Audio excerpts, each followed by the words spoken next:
So hello dear students, welcome to my channel Gateway for Engineers. Now in the today's class we will be discussing some more properties of material. But before starting the next property of material, हम लोग एक concept समझेंगे and this is called as concept of work done, and in strength of material it is called as strain energy stored. Concept of work done, और यहाँ पे इसको बोलते हैं स्ट्रेन एनर्जी. नाउ देखिए, अभी वर्क डन के कॉन्सेप्ट को मैं थोड़ा सा आपको एलाबोरेट करता हूँ, बिकॉज ये जो इससे कोरिलेट होकर हमारे पास स्ट्रेन एनर्जी का कॉन्सेप्ट आएगा. एंड ये जो स्ट्रेन एनर्जी का कॉन्सेप्ट है, this is very very very important for properties of material. कई सारी प्रॉपर्टीज जो है वो इसी स्ट्रेन एनर्जी के बेसिस पर डिफाइन की गई है, और इस स्ट्रेन एनर्जी से ही आप उन प्रॉपर्टीज को समझ पाओगे. तो सबसे पहले I am assuming that there is a body. This is a body of weight W. ये एक बॉडी है of weight W, and this body is resting on ground. So this body is resting on ground, इसका weight है W.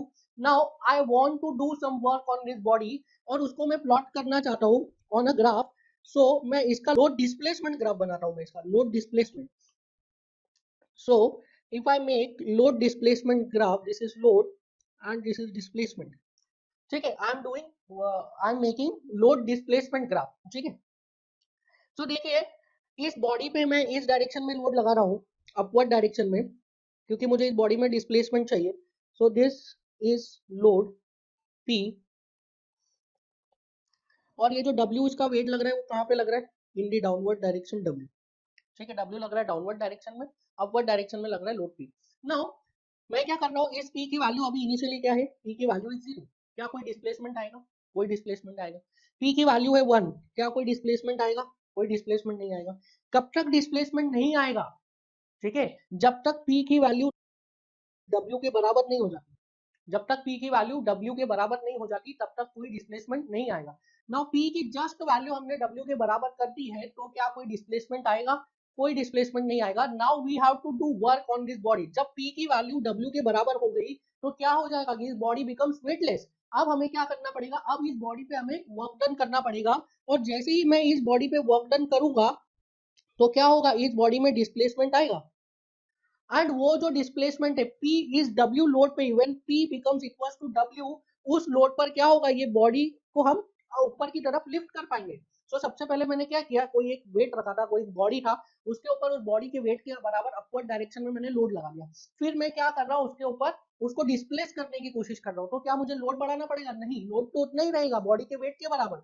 बस मुझे क्या करना पड़ेगा? वर्क डन करना पड़ेगा उस डिस्प्लेसमेंट को लाने के लिए.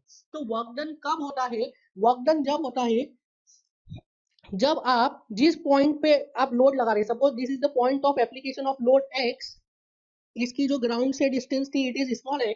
अब इस स्मॉल x को अगर आप अपवर्ड डायरेक्शन में बढ़ाओगे लाइक दिस, तो आपको क्या करना पड़ेगा? आपको वर्क डन करना पड़ेगा. सो जब भी आपने कोई बॉडी है उसके ऊपर लोड लगाया है और उस लोड के पॉइंट को आप बॉडी के साथ डिस्प्लेस करना चाहते हैं, तो आपको क्या करना पड़ेगा? तो आपको वर्क डन करना पड़ेगा. और वो जो आप वर्क डन कर रहे हो, इस बॉडी को डिस्प्लेस कर रहे हो in the upward direction like this, तो वो वर्क डन क्या हो रहा है? वो कहाँ जा रहा है वर्क डन? वो वर्क डन स्टोर हो रहा है इन the form of what? In the form of potential energy in this body. ठीक है, वो जो वर्क डन है वो इस बॉडी में इन the form of potential energy store हो रहा है, और उस एनर्जी को अगर मुझे कैलकुलेट करना है तो I can calculate from this load displacement curve. Suppose इसका जो डिस्प्लेसमेंट किया मैंने, इसका मैंने डिस्प्लेसमेंट किया y, मैंने इसको y डिस्टेंस से डिस्प्लेस कर दिया, दिस इज y. सो आप बताइए कितना मैंने वर्क डन किया होगा? मैंने वर्क डन किया है w into Y, which is nothing but area under. So if I write work done, तो वर्क डन कितना हो गया? w into Y.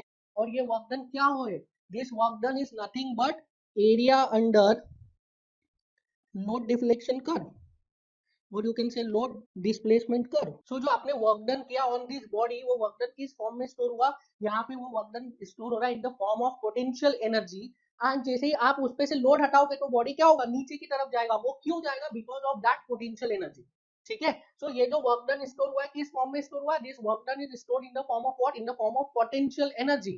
ठीक है, कितना वर्क डन किया हमने? कैसे निकाला? हमने इसको कैलकुलेट किया इन the form of load displacement curve से, हमने उस वर्क डन को कैलकुलेट कर लिया. अब सिमिलरली मैं क्या कर रहा हूँ? Similarly there is a body, and इस पे मैं क्या कर रहा हूँ? इस पे मैं टेंसाइल स्ट्रेस लगा रहा हूँ. I am applying tensile stress. ठीक है, इस बॉडी पे मैं अब टेंसाइल स्ट्रेस लगा रहा हूँ. तो अब पहले जो था इन द प्रीवियस केस हम वर्क डन किसके अगेंस्ट में कर रहे थे, हम वर्क डन कर रहे थे ग्रेविटी के अगेंस्ट में, ग्रेविटेशनल फोर्स के अगेंस्ट में, and the value of gravitational force was constant, कितना था, equals to the weight of body. But यहाँ पे इन दिस केस हमें जो वर्क डन करना पड़ेगा, जब मैं इस पे सिग्मा स्ट्रेस लगाऊंगा तो मुझे वर्क डन करना पड़ेगा, और वो मैं वर्क डन किसके अगेंस्ट में करूंगा, वो वर्क डन में करूंगा अगेंस्ट द इंटरनल रेजिस्टेंस, और यू कैन से मॉलिक्यूलर बॉन्डिंग, इस जो बॉडी में मॉलिक्यूलर बॉन्ड्स है उस मॉलिक्यूलर बॉन्डिंग के अगेंस्ट में हम वर्क डन करेंगे, और क्या ट्राई करेंगे कि हम इस बॉडी में डिफॉर्मेशन क्रिएट करें। ठीक है, तो हम क्या ट्राई कर रहे हैं, हम इस बॉडी में डिफॉर्मेशन क्रिएट करने का कोशिश कर रहे हैं। मैं इसको स्ट्रेस की जगह में पहले आपको लोड की टर्म्स में समझा देता हूँ। Suppose this is load P, ठीक है, लोड पी। नाउ नाउ आप देखिए, अगर लोड पी के टर्म्स में मैं अगेन आप लोड डिफ्लेक्शन कर्व बनाना पड़ेगा, अब लोड डिस्प्लेसमेंट नहीं बनेगा। In this case material is not going to be displace, हम इसके बारे में सफिशिएंट डिस्कशन कर चुके हैं। यहाँ पे क्या होगा, मटेरियल डिफॉर्म होगा, मेंबर डिस्प्लेस नहीं होगा, मेंबर डिफॉर्म होगा। सो यहाँ पे अगर मैं लोड डिफॉर्मेशन कर्व बनाता हूँ like this is load and this is deformation, अगर मैं लोड डिफॉर्मेशन कर्व बनाता हूँ यहाँ पे, तो देखिए it will start from zero, initially the value of P is zero, P का वैल्यू क्या है, जीरो है इनिशियली। नाउ यहाँ पे अब एक चीज ध्यान रखेंगे, this load is gradual load, ये लोड कैसा लग रहा है, ग्रेजुअल लोड लग रहा है, this is not an impact loading और सडन लोडिंग, ये ग्रेजुअल लोड लग रहा है। तो जब मैं इस पे ग्रेजुअल लोड लगा रहा हूँ तो at P equals to zero deformation कितना है, zero. At P equals to some value deformation कुछ आ जाएगा, फिर पी की वैल्यू थोड़ी बढ़ाएंगे डिफॉर्मेशन आ जाएगा। सो इन दिस केस क्या हो रहा है, जैसे जैसे पी की वैल्यू बढ़ती जा रही है वैसे वैसे डिफॉर्मेशन आते जा रहे हैं बॉडी में। So if I draw load deflection curve, तो load deflection curve will be like this, कुछ एक कर्व आ जाएगा, मैं अज्यूम कर रहा हूँ it is a curve like this.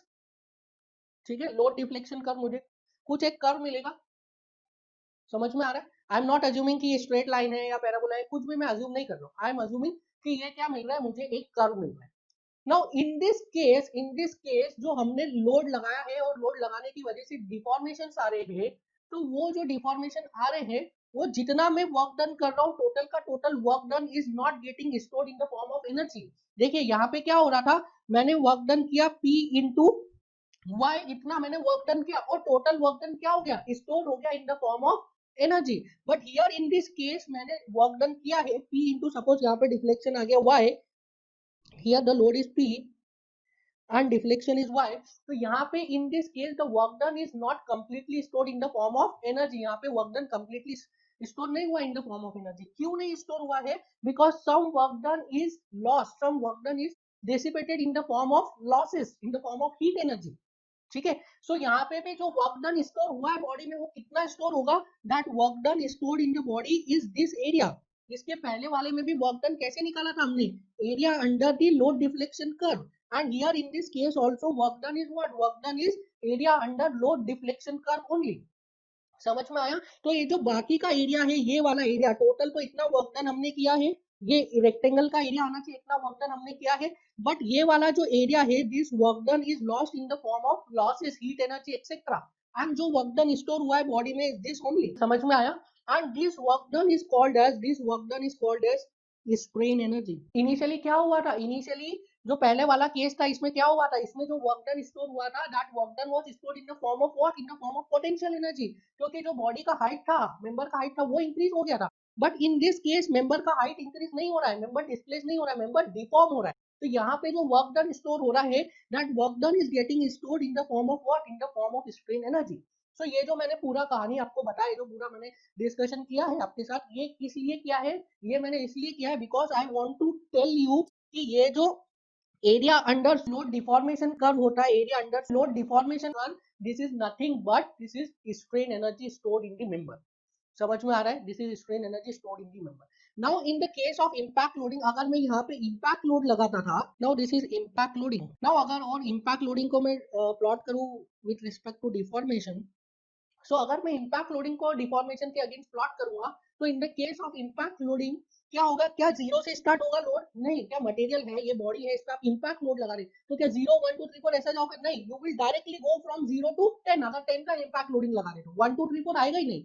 So directly load कहाँ पे आ जाएगा, directly load will go to 10, and due to that 10 क्या होगा, इसमें कुछ डिफॉर्मेशन आएगा लाइक दिस। ठीक है, तो यहाँ पे जो स्ट्रेन एनर्जी स्टोर होगा that would be equal to this area. Suppose इस 10 की वजह से डिफॉर्मेशन आ गया y डैश, सो यहाँ पे जो स्ट्रेन एनर्जी स्टोर हुआ है that is 10 y dash. So in the case of impact loading जो स्ट्रेन एनर्जी स्टोर हो रहा है, इन the case of impact loading जो स्ट्रेन एनर्जी स्टोर हो रहा है मटेरियल में, that is not getting loss. जितना आप वर्क डन कर रहे हैं पूरा का पूरा वर्क डन स्टोर हो जा रहा है इन the form of what, in the form of strain energy. इसमें लॉसेस नहीं हो रहे हैं, समझ में आ रहा है आपको? So in the case of impact loading losses नहीं हो रहे, और ये जो पूरा एरिया है that is strain energy that getting stored in the form of strain energy. So कहने का मतलब यही है, कहने का मतलब in the nutshell in crux यही है कि जो आपका लोड डिफॉर्मेशन कर्व बन रहा है, उस लोड डिफॉर्मेशन के कर्व का अंदर का जो एरिया है that area is representing what, that area is representing strain energy. ठीक है, कैसे आ रहा है स्ट्रेन एनर्जी? हम लोड लगा रहे हैं, लोड लगा के हम उसको एलोंगेट करने की कोशिश कर रहे हैं। जब उसको एलोंगेट या कॉम्प्रेस करने की कोशिश कर रहे हैं, उसकी वजह से क्या हो रहा है, हम वर्क डन कर रहे हैं, और वो जो वर्क डन है उसका कुछ फॉर्म लॉस हो जा रहा है, एंड कुछ फॉर्म क्या हो रहा है, कहाँ पे स्टोर हो रहा है, मटेरियल में। किस फॉर्म में स्टोर हो रहा है? इन the form of strain energy. And उस स्ट्रेन एनर्जी की वैल्यू कितनी होती है? उस स्ट्रेन एनर्जी की वैल्यू होती है area under load deflection curve. ठीक है, area under load deflection curve. Now what I am doing, I am trying to calculate strain energy from stress strain curve। ठीक है, स्ट्रेस स्ट्रेन कर्व से मैं strain energy को calculate करने की कोशिश कर रहा हूँ। So this is stress and this is strain.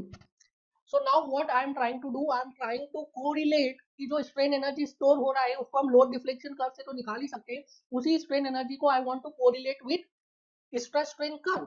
अभी क्यों कोरिलेट कर रहा हूँ वो भी मैं आपको आगे बताऊंगा, बट मैं अभी ट्राई कर रहा हूँ कि उस स्ट्रेन एनर्जी को मैं कोरिलेट करूँ with stress strain curve.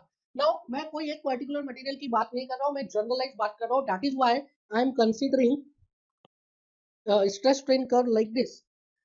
Now इसमें कोई स्ट्रेट लाइन नहीं है, कोई कुछ नहीं है, ठीक है। आई एम जस्ट प्लॉटिंग, मैंने एक आर्बिटरीली एक कर्व लिया है like this. Now if I want to calculate area under this, if I want to calculate इसके अंदर का एरिया, एंड मैं देखना चाहता हूँ कि ये एरिया क्या रिप्रेजेंट कर रहा होगा। ठीक है, लोड डिफ्लेक्शन कर्व में तो देख लिया हमने वो एरिया क्या रिप्रेजेंट कर रहा है, स्ट्रेन एनर्जी। यहाँ पे मैं देखना चाहता हूँ ये एरिया क्या रिप्रेजेंट कर रहा होगा। सो दिस एरिया, अगर मैं इस एरिया की बात करूँ, so suppose this is stress sigma, this is strain epsilon, so this area must be equal to some constant C into epsilon into sigma. ठीक है, एरिया यही होगा। अगर सपोज ये ट्राइंगल है तो क्या हो जाएगा, 1/2 सिग्मा इंटू एप्सिलॉन। अगर ये रेक्टेंगल है तो क्या हो जाएगा, सिग्मा इंटू एप्सिलॉन। या अगर कोई और भी शेप का ये एरिया है तो सिग्मा इंटू एप्सिलॉन तो आएगा ही, साथ में एक ही कांस्टेंट आ जाएगा सी। ठीक है, सो अब इस कांस्टेंट को मैं थोड़ा सा साइड में रखता हूँ और सिग्मा इंटू एप्सिलॉन की बात करते हैं। ठीक है, कांस्टेंट को हम साइड में रख रहे हैं और सिग्मा इंटू एप्सिलॉन की बात कर रहे हैं। नाउ सिग्मा इंटू एप्सिलॉन, क्या सिग्मा को मैं लिख सकता हूँ पी बाय ए, लिख सकते हैं, ये कांस्टेंट ऐसा का ऐसा रख दिया, p बाय ए लिख सकते हैं। क्या एप्सिलॉन को मैं लिख सकता हूँ, epsilon is delta L by L. So क्या मैं इसको लिख सकता हूँ c into P into delta L upon A into delta L को क्या लिख दिया मैंने, वॉल्यूम। नाउ ये बताइए c into P into delta L क्या था, this is strain energy stored. अगर ट्रायंगुलर था तो half into P into delta L. ठीक है, तो this c into P into delta L, this is nothing but area under load deflection curve. ठीक है, C into P into delta L क्या है, सो C into P into delta L, this is nothing but area under load deflection curve. So can I write this as strain energy? So C into P into delta L is what? C into P into delta L is strain energy. और इसको मैंने divide कर दिया volume से, तो can I say that area under stress strain curve is equals to strain energy per unit volume. It is equals to what? It is equals to strain energy per unit volume. समझ में आ रहा है आपको? So area under stress strain curve क्या represent कर रहा है, area under stress strain curve represent कर रहा है strain energy per unit volume. और area under load deflection curve क्या रिप्रेजेंट कर रहा है, area under load deflection curve represent कर रहा है strain energy, total strain energy stored in the body, in the member. ठीक है, समझ में आया? नाउ हमें एक बात समझ में आ गई, that area under stress strain curve is strain energy per unit volume, और area under load deflection curve is what, strain energy, total strain energy. अब इस बिफोर स्टार्टिंग द डिस्कशन में एक चीज आपको बताना चाहता हूँ, area under stress strain curve is what, is strain energy per unit volume. Area under load deflection curve is total strain energy. Now जब मुझे टोटल स्ट्रेन एनर्जी पता है that is equal to area under load deflection curve, तो मैंने ऐसा क्यों define किया, strain energy per unit volume को क्यों डिफाइन किया? मुझे पता था that total strain energy stored in the body is area under load deflection curve, तो मुझे strain energy per unit volume को डिफाइन करने की क्या जरूरत पड़ी? ऐसे तो हर चीज पर यूनिट वॉल्यूम में डिफाइन होनी चाहिए, ठीक है। तो हमको यहाँ पे क्या जरूरत पड़ी है, देखिए जो total strain energy stored in the body है वो किस किस की प्रॉपर्टी है? वो प्रॉपर्टी है मटेरियल की, वो प्रॉपर्टी है जो बॉडी है उसकी लेंथ की, वो प्रॉपर्टी है जो बॉडी है उसके क्रॉस सेक्शनल एरिया की। सो वो मटेरियल की भी प्रॉपर्टी है और वो किसकी प्रॉपर्टी भी है? डायमेंशन की भी प्रॉपर्टी है। तो मटेरियल, शेप, साइज तीनों की प्रॉपर्टी हो गई वो। But strain energy per unit volume ये किसकी प्रॉपर्टी है?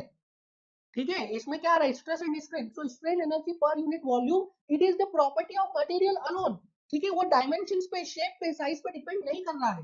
दैट इज व्हाई हमने स्ट्रेन एनर्जी को डिफाइन करने के बाद strain energy per unit volume को डिफाइन किया है। समझ में आ रहा है आपको? Strain energy per unit volume जो है it is the property of, it is the property of material alone. ये क्रॉस सेक्शनल डायमेंशंस या लेंथ या cross sectional area, length, width, height, depth इस पे डिपेंड नहीं कर रहा है। ये किस पे डिपेंड कर रहा है? ओनली मटेरियल पे। So strain energy per unit volume this is the property of a material, ठीक है। इसलिए हमने उसको डिफाइन किया है क्योंकि वो डायमेंशंस पे डिपेंड नहीं कर रहा है। अब यार ये हम क्यों पढ़ रहे हैं, हमारा क्या ही मतलब है? हमने स्ट्रेस पढ़ लिया, हमने स्ट्रेन पढ़ लिया, अब ये स्ट्रेन एनर्जी पढ़ने की क्या जरूरत है? ठीक है। सो ये हम क्यों पढ़ रहे हैं, अब इसका आप रीजन सुनिए और इसका रीजन समझिए, because this is very very very important. अब मैं बात कर रहा हूँ माइल्ड स्टील के बारे में। सपोज मैं माइल्ड स्टील का एक कर्व बना रहा हूँ, माइल्ड स्टील का स्ट्रेस स्ट्रेन कर्व मैं बना रहा हूँ। सो माइल्ड स्टील का स्ट्रेस स्ट्रेन कर्व क्या है? Like this. इनिशियली जो है वो स्ट्रेट लाइन है, फिर आपका आ जाता है इलास्टिक लिमिट, उसके बाद आ जाता है आपका अपर यील्ड पॉइंट, फिर लोअर यील्ड पॉइंट, फिर यील्ड प्लेट्यू, यील्ड प्लेट्यू के बाद स्ट्रेन हार्डनिंग शुरू हो जाता है, स्ट्रेन हार्डनिंग के बाद अल्टीमेट पॉइंट आता है और लास्ट में फ्रैक्चर, ठीक है। नाउ समझिए this is stress, this is strain.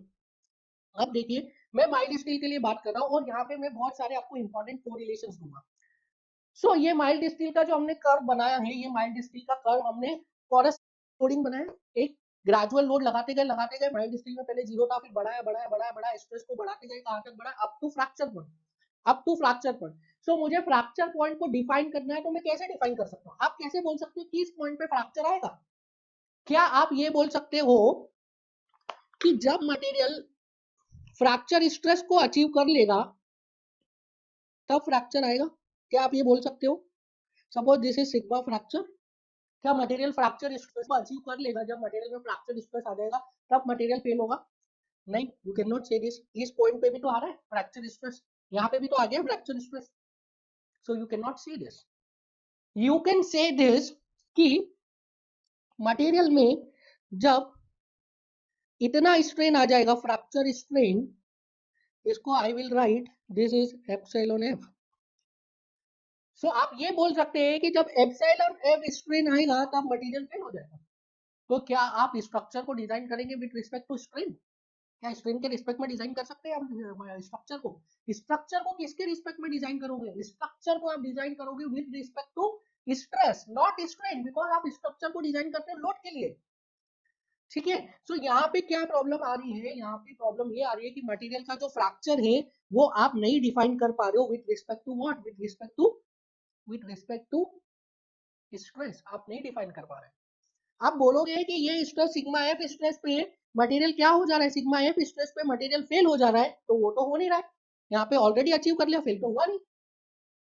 That is Y हमने क्या डिफाइन किया है? दैट इज वाई हमने डिफाइन किया है strain energy per unit volume. अब मैं बोलूंगा कि मटेरियल तब फेल होगा, मटेरियल में तब फ्रैक्चर होगा जब मटेरियल इतना एनर्जी स्टोर कर लेगा, एंड दिस एनर्जी को मैं कोरिलेट कर सकता हूँ इन द फॉर्म ऑफ स्ट्रेस। कैसे? मुझे स्ट्रेस पता है, मुझे स्ट्रेन पता है, बाय हुक्स लॉ मुझे स्ट्रेस और स्ट्रेन में रिलेशन पता है, तो I can calculate this energy और इस एनर्जी को मैं स्ट्रेस के फॉर्म में कोरिलेट कर सकता हूँ। समझ में आया? तो मटेरियल कब फेल होगा? मटेरियल हमेशा हमेशा तब फेल होगा जब मटेरियल इतनी एनर्जी स्टोर कर ले। अब आप बताइए, मटेरियल इतनी एनर्जी स्टोर करने के लिए मटेरियल के पास अ लॉट ऑफ ऑप्शंस। या तो आप ग्रेजुअल लोड लगाओगे तो ये इस कर्व को फॉलो करेगा मटेरियल और एनर्जी को स्टोर करेगा, अगर आप ग्रेजुअल लोड लगाओगे तो। अगर आप इंपैक्ट लोड लगाओगे तो क्या होगा, मटेरियल में एक रेक्टेंगुलर शेप का स्ट्रेस स्ट्रेन कर्व आएगा और उस रेक्टेंगुलर शेप का जब एरिया इसके बराबर हो जाएगा तब मटेरियल फेल हो जाएगा। आप रिपीटेटिवली लोड लगाओगे दैट इज साइक्लिक लोड, तो साइक्लिक लोड पे जब मटेरियल में जो एनर्जी स्टोर करना है वो इस एरिया के बराबर हो जाएगा तो मटेरियल फेल हो जाएगा। तो समझ में आ रहा है, ये जो हम स्ट्रेस और स्ट्रेन का कर्व का रिलेशन बता रहे थे, इसमें जो फेलियर की बात की गई है, this fracture F, this yield point sigma Y या ए, ये किसके लिए डिफाइंड है, this is defined only and only for gradual tensile load. But अगर मुझे स्ट्रक्चर में इंपैक्ट लोडिंग के लिए करना है तो मैं क्या अलग से प्रॉपर्टीज को डिफाइन करूंगा, नहीं, मैं इसी से ही प्रॉपर्टी को डिफाइन करूंगा दैट मटेरियल में जब इतना एनर्जी स्टोर हो जाएगा तब मटेरियल क्या हो जाएगा, मटेरियल फ्रैक्चर हो जाएगा। ठीक है, तो ये जो एनर्जी स्टोर पर यूनिट वॉल्यूम का कॉन्सेप्ट है, this is valid for all types of loading, impact loading हो या तो फिर आपका साइक्लिक लोडिंग हो और ग्रेजुअल लोड के लिए तो है। दैट इज वाई हम क्या डिफाइन करते हैं, दैट इज वाई हम डिफाइन करते हैं strain energy per unit volume, and this concept is very very very important. और strain energy per unit volume क्या है, it is nothing but area under stress strain curve. So कोई सा भी material कब फेल करेगा, कब फ्रैक्चर होगा, किसी भी मटेरियल में तब फ्रैक्चर होगा जब उसमें total energy stored per unit volume किसके बराबर हो जाएगी, that is area under curve up to, that is area under stress strain curve up to fracture point. समझ में आया आपको? So this is the concept of strain energy per unit volume, this is very very very important, ये चीज आपके लिए समझना बहुत ही इंपॉर्टेंट था। अब हम आगे चलते हैं, we will move on further to our properties. So the next property that we are going to discuss is elasticity. Now अब इलास्टिसिटी की बात करते हैं, तो सबसे पहले आप डेफिनेशन लिखिए इलास्टिसिटी की। So elasticity, it is the property of material by virtue of which a specimen can regain its original shape, or you can say original dimensions, after removal of load. Material can regain its original dimension after removal of load. So it is the property of material by virtue of which specimen can regain its original dimensions after removal of load. Now ये जो definition है elasticity की, student generally बोलते हैं elasticity is the property of material by which material come back to its original position, come back to its original dimension, regain its original dimension. But ये नहीं बोलते हैं after removal of load. This after removal of load is the key word in this definition, और हर definition का एक की word होता है। अगर आप वो की वर्ड नहीं बोल रहे हो उस डेफिनेशन में तो आपको डेफिनेशन बोलना ही नहीं चाहिए। समझ में आया? आफ्टर रिमूवल ऑफ लोड नहीं बोल रहे हो तो क्या इलास्टिसिटी का मतलब ही नहीं निकल रहा है। बताइए, elasticity is the property of material by the virtue of which material can regain its original shape. क्या मतलब निकला, मटेरियल रीगेन कर सकता है, कब करेगा, क्या लोड लगा हुआ है और वो रीगेन कर लेगा, नहीं, वो रीगेन करेगा कब, जब लोड लगा के आपने हटा दिया तब रीगेन करेगा। सो it is the property of material by virtue of which material will regain its original shape after removal of load. This is very very very important. ठीक है, आफ्टर रिमूवल ऑफ लोड। अब आप बोलेंगे sir आपने तो ये property नहीं बताई है, ये तो आपने प्रॉपर्टी का एप्लीकेशन बता दिया है। सो स्टूडेंट्स, ये प्रॉपर्टी का एप्लीकेशन इसलिए बताया जाता है बिकॉज प्रॉपर्टी को समझने के लिए आपको क्या समझना पड़ेगा, आपको प्रॉपर्टी को समझने के लिए स्ट्रेस स्ट्रेन कर्व समझना पड़ेगा और आपको strain energy per unit volume का कॉन्सेप्ट समझना पड़ेगा, और वो समझते नहीं है इसलिए ये वाली प्रॉपर्टी पढ़ते हैं। अब आप देखिए, अब आपने strain energy per unit volume का कॉन्सेप्ट पढ़ लिया है तो आप समझेंगे इसको bye stress strain curve. So here I am drawing a stress strain curve. This is stress, this is strain. ठीक है, नाउ अगेन मैं क्या करूंगा, I am talking about general. ठीक है, इन जनरल मैं बात कर रहा हूँ, I am not talking about a particular material such as mild steel, मैं इन जनरल बात कर रहा हूँ। सपोज ये एक किसी भी मटेरियल का this is a stress strain curve. Now अब देखिए इलास्टिसिटी क्या प्रॉपर्टी है आप समझिए। जब suppose this is initial point O, now initial point O पे मैंने क्या किया, इनिशियल पॉइंट ओ पे मैंने इस बॉडी को स्ट्रेस अप्लाई करना स्टार्ट किया, बॉडी पे लोड अप्लाई करना स्टार्ट। ठीक है, जब बॉडी पे मैं लोड अप्लाई कर रहा हूँ तो बॉडी क्या कर रहा है, इस स्ट्रेस स्ट्रेन कर्व को फॉलो कर रहा है एंड बॉडी जा रहा है टुवर्ड्स पॉइंट ए।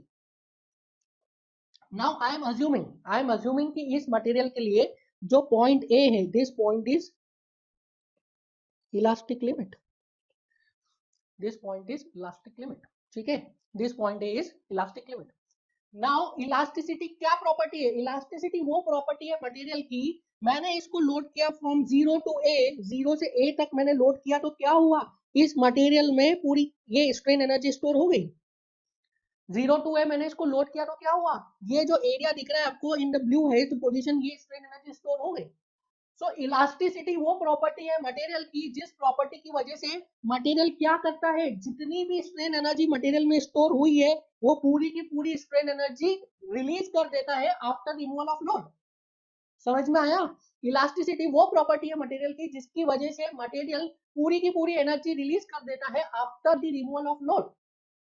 तो हर मटेरियल में ये एबिलिटी होती है, हर मटेरियल में एबिलिटी होती है कि लोड लगाने की वजह से उसने जितनी स्ट्रेन एनर्जी स्टोर की है वो उस स्ट्रेन एनर्जी का कुछ पार्ट क्या कर देता है, वापस रिलीज कर देता है after removal of load. And this is called as what, elasticity. अब जिस मटेरियल के अंदर ये प्रॉपर्टी ज्यादा होती है कि वो ज्यादा एनर्जी रिलीज कर सकता है आफ्टर रिमूवल ऑफ लोड, उसको क्या बोलेंगे हम, उसको बोलेंगे इलास्टिक मटेरियल। जिस मटेरियल में ये प्रॉपर्टी कम है उसको क्या बोलेंगे हम, नॉन इलास्टिक मटेरियल। देखिए अब हर स्टूडेंट है, एक क्लास में 60 स्टूडेंट है, 100 200 500 स्टूडेंट है, तो उसमें एक स्टूडेंट है उसको हम क्या बोलते हैं, स्टूडियस, और दूसरे को क्या बोलते हैं, बैक बेंचर। तो दोनों में क्या है, पढ़ाई करने की प्रॉपर्टी तो दोनों में है, पर एक में ज्यादा है एक में कम है। तो जिसमें ज्यादा है प्रॉपर्टी उसको बोलते हैं स्टूडियस, जिसमें कम है उसको बोलते हैं नॉन स्टूडियस। सिमिलरली इलास्टिसिटी की प्रॉपर्टी तो सभी मटेरियल में रहती है, बट कुछ मटेरियल्स में ज्यादा रहती है, कुछ मटेरियल्स में कम रहती है।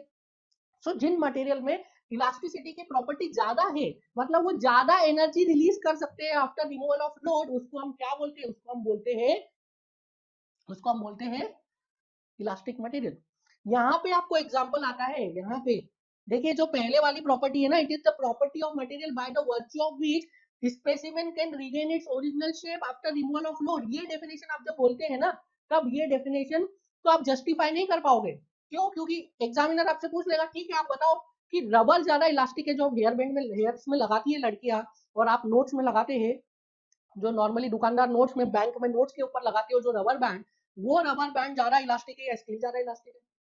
वो रबर बैंड ज्यादा इलास्टिक है या स्टील ज्यादा इलास्टिक? सो रबर बैंड के केस में क्या हो रहा है, आप रबर को स्ट्रेच कर रहे हो, छोड़ दे रहे हो, स्ट्रेच कर रहे हो, वो अपने आप ही गेन कर लेगा। तो ये डेफिनेशन से देखोगे तो रबर में तो ज्यादा इलास्टिसिटी की प्रॉपर्टी है भाई, तो रबर ज्यादा इलास्टिक है, स्टील कम इलास्टिक है। But this is wrong, this is wrong. देखिए क्या है, इलास्टिसिटी की प्रॉपर्टी को समझिए। इलास्टिसिटी की प्रॉपर्टी क्या है?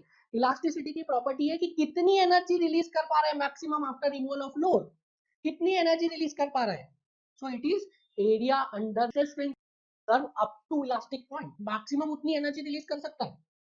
ठीक है, मटेरियल मैक्सिमम कितनी एनर्जी रिलीज कर पाएगा, material maximum area under stress strain curve up to elastic point, उतनी एनर्जी मटेरियल रिलीज कर सकता है।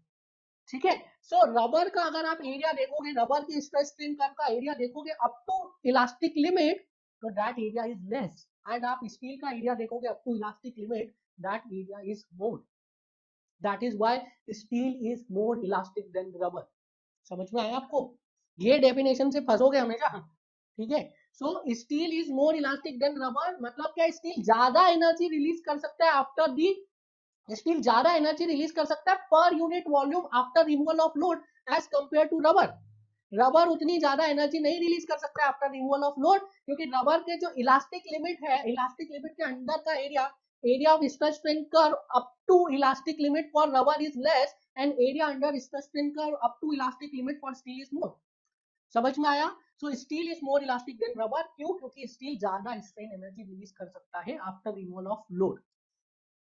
ठीक है, सो मैक्सिमम स्ट्रेन एनर्जी कितनी रिलीज कर पाएगा, जितनी की एरिया अंडर स्ट्रेस स्ट्रेन कर रहे हैं up to elastic limit. Elastic limit के बाद तक अगर आप लोडिंग कर रहे हैं, सपोज इस पॉइंट तक आपने लोडिंग कर दिया आफ्टर इलास्टिक लिमिट किसी भी मटेरियल के लिए, तो ये वाला जो एनर्जी है, ये वाला रेड वाला एनर्जी है, वो मटेरियल रिलीज नहीं कर पाए। जो रेड वाला आपको एनर्जी दिख रहा है वो आप लोड हटा लोगे, उसके बाद भी मटेरियल के अंदर वो एनर्जी रिलीज नहीं कर पाएगा, वो मटेरियल के अंदर ही स्टोर रहेगी इन the form of strain energy. अभी इसको हम आगे बहुत डिस्कस करने वाले हैं। समझ में आया? अब इसको मैं थोड़ा सा और डिस्कस कर रहा हूँ, और थोड़ा सा मैं डिस्कस कर रहा हूँ, please try to understand. So I am making a stress strain curve, this is a stress strain curve, एक जनरल बना रहा हूँ, not for mild steel only, एक जनरल बना रहा हूँ। So this is stress, this is strain. ठीक है, तो स्ट्रेस स्ट्रेन कर्व बनाया। Now I am assuming this is point A. तो मैंने आपको पहले ही बताया था कि generally for metal point A B C या माइल्ड स्टील के लिए भी A B C is very close to each other, so I am assuming this is point A is elastic limit which is equals to yielding point which is equals to proportional limit, ठीक है. Now I am assuming कि जो point A है उसको मैंने merge कर दिया elastic limit, yielding point, proportional limit, because this three points are very close to each other. इसके पहले भी हम डिस्कस कर चुके, तो इन दोनों को हम क्या कर लिए, इन तीनों पॉइंट्स को मर्ज करके हम एनालिसिस कर रहे. इसे अजम्पशन दिया, आपको कॉन्सेप्ट समझना है. Now suppose this is a material, इसका मैंने लोडिंग स्टार्ट किया फ्रॉम पॉइंट ओ से. पॉइंट ओ से मैं जब लोडिंग स्टार्ट करता हूँ, पॉइंट ओ से मैं लोडिंग स्टार्ट करता हूँ and I am loading this material in elastic limit, up to elastic limit ही कर रहा हूँ, इलास्टिक रेंज के अंदर ही लोडिंग कर रहा हूँ, इलास्टिक रेंज के बाहर नहीं जा रहा हूँ, ठीक है, इलास्टिक रेंज के अंदर ही लोडिंग कर रहा हूँ. सो अगर मैं इस मटेरियल का इलास्टिक रेंज के अंदर ही लोडिंग कर रहा हूँ, suppose this is point X तक मैंने लोडिंग किया है, तो क्या होगा, this body will follow loading curve O X. So loading curve क्या हो गया, I will write first loading curve will be O X, ठीक है, फर्स्ट लोडिंग कर्व क्या हो गया, ओ एक्स हो गया. सो बॉडी में एनर्जी कितनी डेवलप हुई, area under stress strain curve from O to X, O से एक्स तक का जो स्ट्रेस स्ट्रेन कर्व है उसके अंदर का जो भी एरिया है उतनी स्ट्रेन एनर्जी बॉडी में स्टोर हो गई.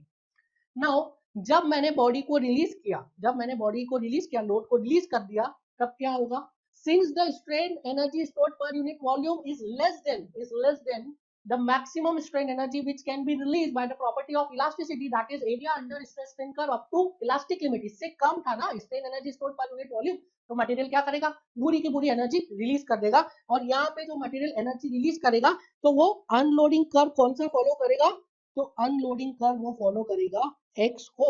समझ में आया, OX से लोडिंग की तरफ गया, XO से अनलोडिंग की तरफ आया. OX is loading curve, then XO is unloading curve. So same curve को फॉलो करना है, लोडिंग एंड अनलोडिंग. कब तक, जब तक कि आप इलास्टिक लिमिट के अंदर है, तब तक वो सेम कर्व को फॉलो कर रहा है. नाउ अब मैंने वापस से लोड लगाना स्टार्ट किया and in the second time what I am doing is, मैं पॉइंट बी तक ले गया. I have applied loading up to point B. तो पॉइंट बी तक मैं लोडिंग को ले गया हूं. इसका मतलब क्या है, इसका मतलब है कि बॉडी में जो स्ट्रेंथ आ रही है, वो इलास्टिक लिमिट के आगे तक आ गई है. Suppose this was point A, तो इस पॉइंट ए के करस्पॉन्डिंग जो स्ट्रेंथ था बॉडी में, I can write it as epsilon Y. लिख सकता है epsilon Y. What is epsilon Y, it is strain at yield point, और मैंने assume किया yield point and elastic limit and proportional limit are same, so I can write it as epsilon y. इसको मैं equal to लिख सकता है epsilon e के, इसको मैं लिख सकता है epsilon p के बराबर. प्रोपोर्शनल लिमिट पे स्ट्रेन जो है, या yield लिमिट पे जो स्ट्रेन है, या तो इलास्टिक लिमिट पे जो स्ट्रेन है, ठीक है. मोटा मोटा आप समझिए कि a पॉइंट पर स्ट्रेन कितना आ रहा है, elastic limit, strain at elastic limit के बराबर. सिमिलरली a पॉइंट पे स्ट्रेस कितना आ रहा है, I can write it as sigma y, sigma e या सिग्मा p लिख सकता हूँ. सो ए पॉइंट पे स्ट्रेन कितना आ गया, इलास्टिक लिमिट पे स्ट्रेन के बराबर. ए पॉइंट पे स्ट्रेस कितना आ गया, इलास्टिक लिमिट पे स्ट्रेस के बराबर. नाउ अब मैंने क्या किया, मैंने लोडिंग कर दिया up to point B. That means जो स्ट्रेन है बॉडी में वो किससे एक्सीड कर गया, इलास्टिक लिमिट पे स्ट्रेन से एक्सीड कर गया. मतलब आप कहां चले गए, मतलब आप प्लास्टिक रेंज में चले गए. ए पॉइंट आपने मटेरियल को लोड कर दिया अप टू पॉइंट बी, मतलब मटेरियल में स्ट्रेस कितना आ गया, मटेरियल में स्ट्रेस इलास्टिक लिमिट पे स्ट्रेस से ज्यादा आ गया है. और यू कैन से आप इलास्टिक लिमिट को एक्सीड कर गए, मतलब आप कहां पे पहुंच गए, आप प्लास्टिक रेंज में पहुंच गए. सिमिलरली अगर मैं एनर्जी की बात करूं, तो जब पॉइंट बी पे आप पहुंचे तो मटेरियल में कितना स्ट्रेन एनर्जी स्टोर हो गया, मटेरियल में स्ट्रेन एनर्जी जो स्टोर हुआ है वो strain energy elastic strain energy से एक्सीड कर गया है. ठीक है, अप टू इलास्टिक पॉइंट जितना स्ट्रेन एनर्जी स्टोर होना चाहिए उससे एक्सीड कर गया है, तो मटेरियल कहां पे चला गया, मटेरियल प्लास्टिक रेंज में चला गया.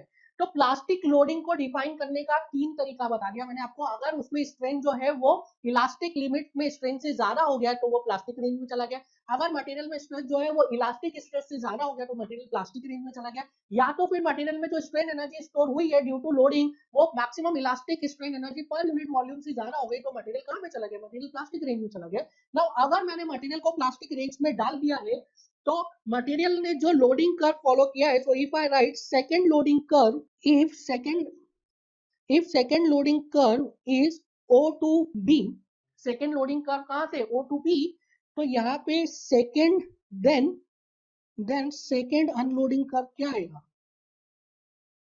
क्या वो BO आएगा? क्या वो BO आएगा? नहीं, second unloading curve will not follow BO। क्यों? क्योंकि मटेरियल में कितनी स्ट्रेन एनर्जी स्टोर हुई है? मटेरियल में स्ट्रेन एनर्जी स्टोर हुई है area under this curve up to the point. कितनी स्ट्रेन एनर्जी स्टोर हुई है? और क्या मटेरियल ये पूरी की पूरी स्ट्रेन एनर्जी रिलीज करने वाला है? You will say no, material ये पूरी की पूरी एनर्जी रिलीज नहीं करने वाला है। सो जिस कर्व के अलोंग अगर लोडिंग हुई है उसी कर्व के अलोंग अनलोडिंग होगी। इसका मतलब क्या है? इसका मतलब है कि मटेरियल जो है वो पूरी की पूरी स्ट्रेन एनर्जी रिलीज कर देगा, which is not in the case.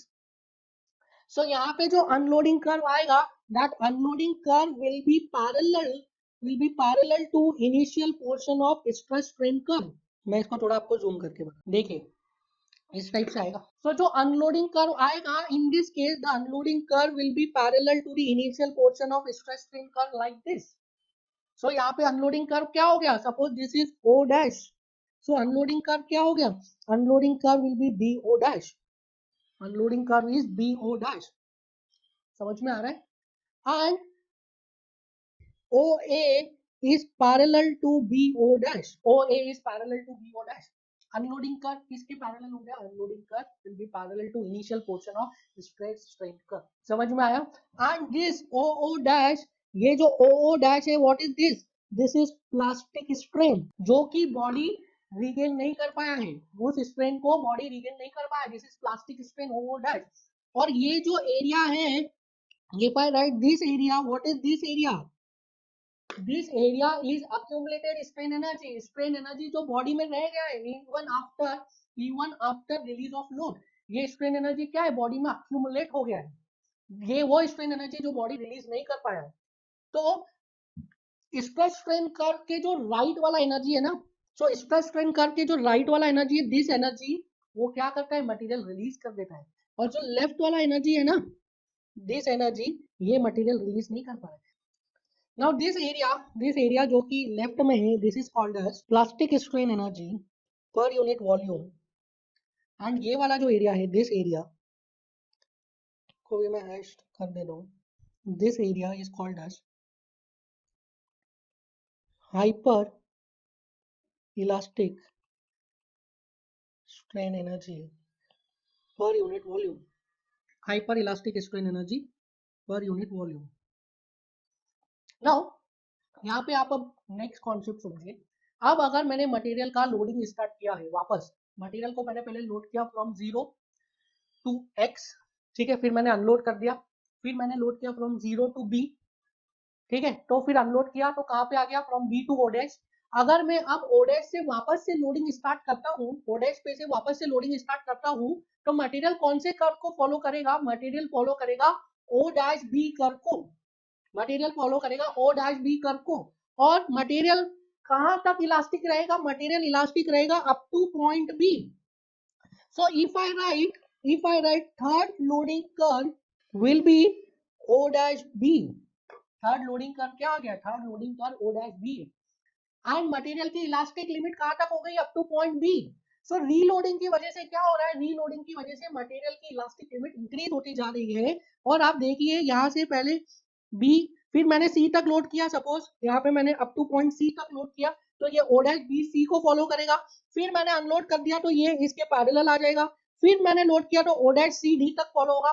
तो मटेरियल क्या होता जा रहा है? मटेरियल पैरेलली शिफ्ट करता जा रहा है। स्ट्रेस स्ट्रेन का क्या होता जा रहा है? पैरेलली शिफ्ट करता जा रहा है, ठीक है। एंड मटेरियल की इलास्टिक लिमिट क्या होती जा रही है? मटेरियल की इलास्टिक लिमिट इनहांस होता जा रही है। दैट इज व्हाई यहाँ पे क्या बोला है? Hyper elastic strain energy. This hyper elastic strain energy वो इंक्रीज होती जा रही है स्ट्रेन एनर्जी मटेरियल। पहले कितनी थी स्ट्रेन एनर्जी? कम थी ना। अब ये देखिए ये वाला एरिया इनिशियल एरिया से ज्यादा होगा ना थोड़ा सा। सो this is hyper elastic strain energy.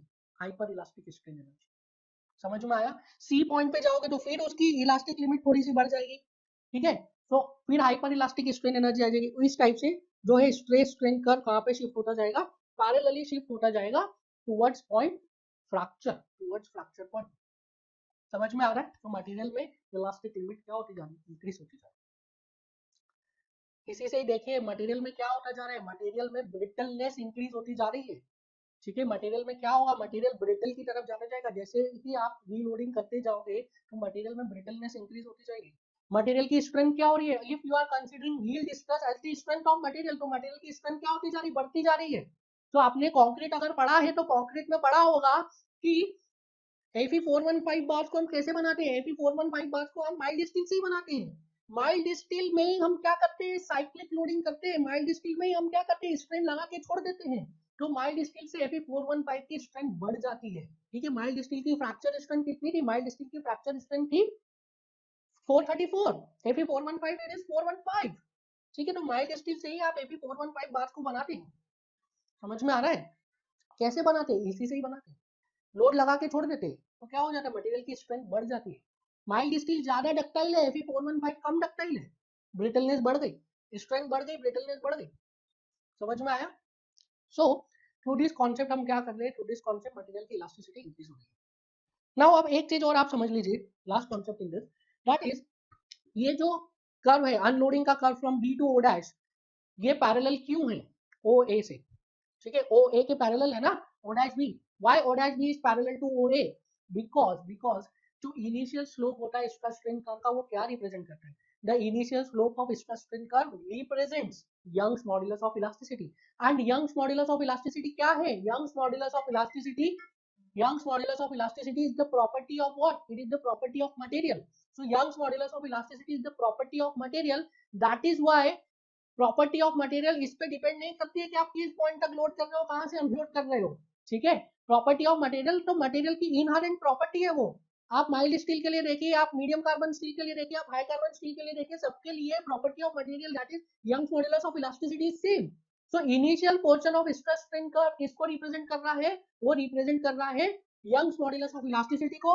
And Young's modulus of elasticity is the property of material, that is why O dash B is parallel to OA, or you can say the slope of O dash B is same as the slope of OA, because the initial slope of stress strain curve represent Young's modulus of elasticity, and Young's modulus of elasticity is a property of material. Now please write some point in this. Point number 1, if loading is done beyond elastic limit, then unloading curve will be parallel to the initial portion of stress strain curve, or I will write original stress strain curve.